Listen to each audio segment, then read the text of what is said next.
Hello, everybody, and welcome back to the Beyond Blood Sugar podcast. Today, we're going to be taking on another one of the biggest lies in nutrition, and there are many, as you are finding out, I'm sure.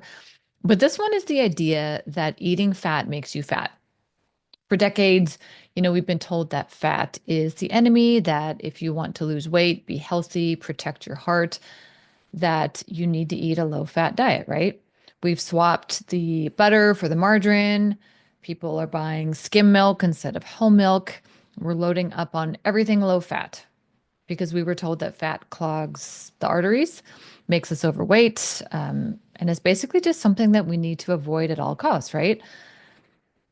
Here's the problem though, it's not true. And not only is this belief outdated, but it actually has made our metabolic health worse. And today we're going to kind of break down why. We're busting the fat makes you fat myth wide open. And we're going to talk about why the low fat movement was one of the biggest mistakes in nutrition history and how it led to skyrocketing obesity and diabetes rates. We're going to talk about the real science behind how fat is stored versus how it's burned, because your body doesn't just store fat automatically when you eat it. Why insulin and not dietary fat is the real driver of fat gain. And this is the most important part that people have generally not heard about. And how eating more fat can actually help you burn more fat efficiently, which is the exact opposite, I'm sure, of what you've been told for years. So, if you ever wondered, how much fat should I be eating? Is butter really bad for me?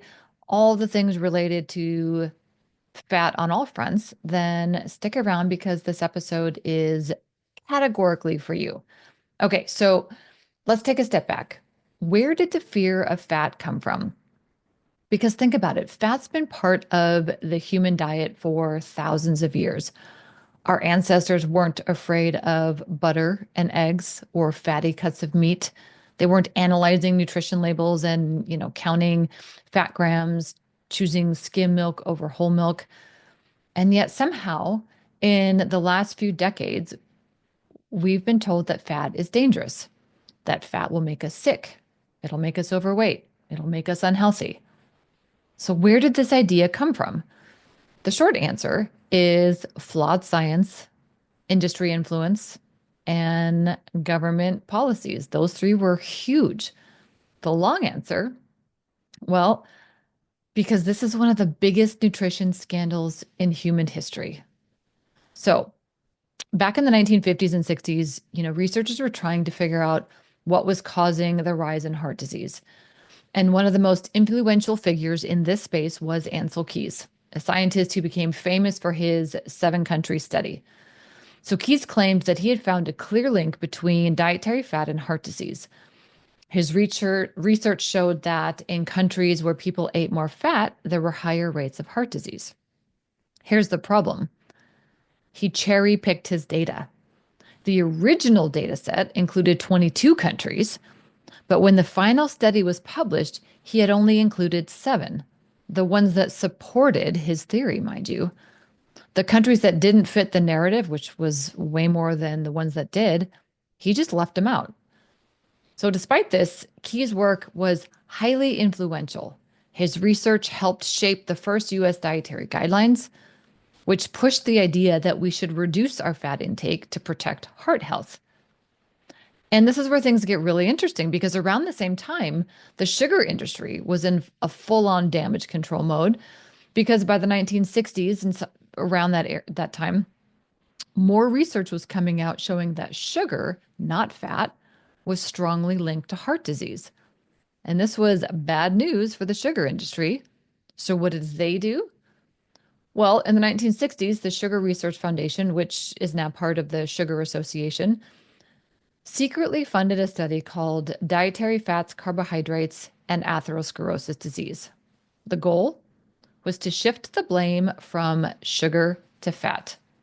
So this was a review paper, meaning instead of conducting new research, they just gathered existing studies and drew conclusions. And shocker, their conclusion was that the real problem wasn't sugar, it was fat and cholesterol. Not only was this completely misleading, but the fact that it was funded by the sugar industry was hidden from the public. This review paper became highly influential and helped solidify the whole low fat, high carb dietary guidelines that followed in the coming decades. We still have them. So at this point, we had Ancel Keys pushing the idea that fat caused heart disease based on flawed data, the sugar industry secretly funding research to reinforce the idea that fat, not sugar, was the problem, and a shift in dietary policy that led to the rise of low fat, high sugar foods. And here's where things completely spiraled out of control. By around the 1970s, by the time that time rolled around, the US government had pretty much fully embraced this whole low fat movement. And by the late 70s, the first official dietary guidelines for Americans was released. And these guidelines advised people to reduce their fat intake and eat more carbs, which set off a chain reaction in the food industry. Low fat everything hit the shelves: yogurt, milk, snacks, peanut butter.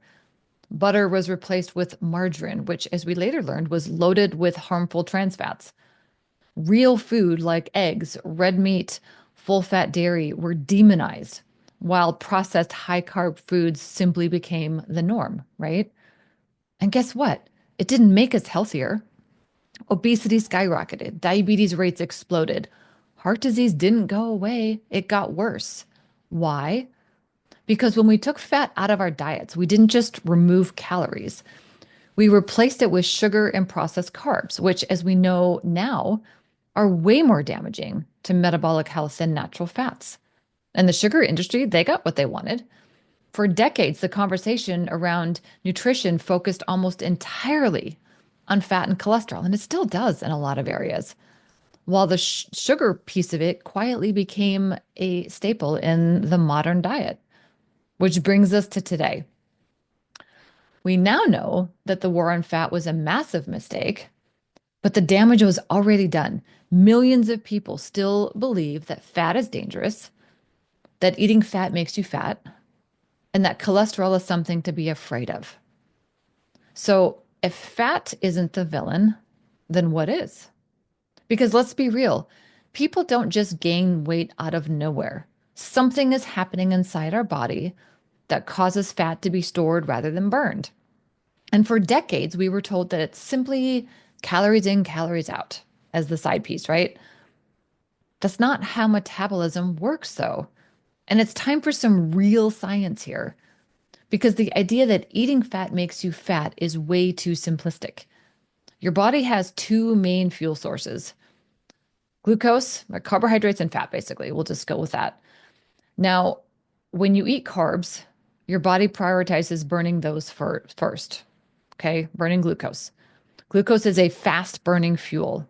Your body has to use it or store it quickly. And this is where insulin comes in. When you eat carbs, as we've talked about several times before, insulin levels rise to help, shuttle that glucose into your cells for energy. And that's normal. It's how it's supposed to work. It's how the body is designed.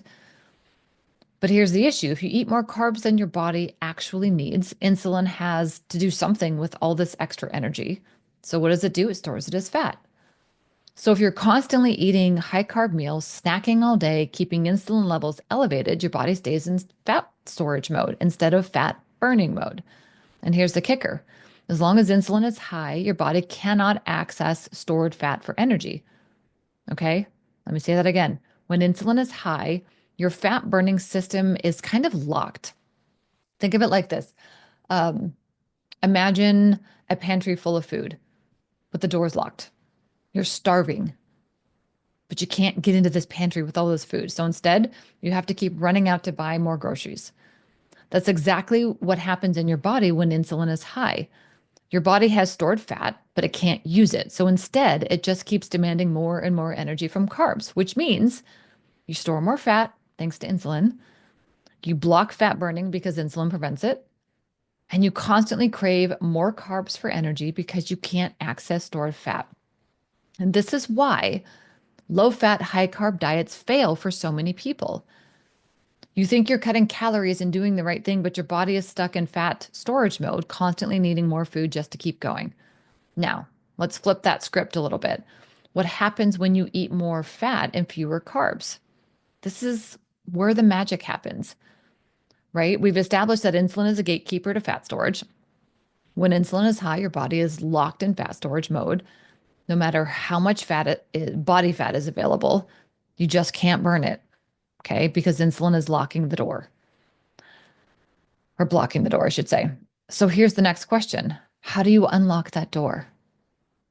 This is where fat becomes your best friend, okay? When you lower carbs and prioritize fat as your primary fuel source, something incredible happens. Your body shifts from being dependent on carbs for energy to being a fat burning machine. And this changes everything. It means lower insulin levels, right? Your body finally gets permission to tap into stored fat for energy, stable energy levels, no more blood sugar crashes, no more afternoon slumps, no more needing to snack every 2 hours. It means increased fat burning efficiency because your body gets used to burning fat as its primary fuel instead of constantly relying on glucose. Now, let's pause for a second because this is where some people get confused. We've been trained to think that if we eat fat, we'll just store it as fat. But here's what most people don't realize. Eating dietary fat does not spike insulin, okay? Fat does not trigger insulin the way that carbs do. And since insulin is the hormone that controls fat storage, that means fat is not the enemy here. High insulin levels are, right? So if you switch to a way of eating that keeps insulin low, your body finally gets to access stored fat and starts using it for energy. And this is why, or exactly why, so many people on low carb or ketogenic diets see dramatic changes, not just in weight, but in energy and focus and just overall health. They aren't just eating fewer calories, they're finally letting their body do what it's designed to do, and that is to burn fat efficiently. Okay. And here's the best part. When your body is running on fat for fuel instead of carbs, you don't feel constantly hungry. You don't get those intense cravings for sugar. You don't feel like you have to snack all day just to keep your energy up. Because instead of relying on an energy source that burns fast and crashes hard, your body is now using one that burns clean and steady, right? And it's a game changer. So you might be thinking, okay, fine, fat isn't the enemy. I get that. But how much should I actually be eating? Because let's be honest, here's another area that people sometimes get tripped up. We hear about keto, low carb, high fat diets, and people are out there putting butter in their coffees and drowning everything in olive oil and eating bacon like it's a food group. Okay. So while fat is not the enemy, that doesn't mean that you should just be eating as much as humanly possible in all cases, right? There are different cases for everything and a time and a place for everything. But the truth is, how much fat you should eat depends on your goals.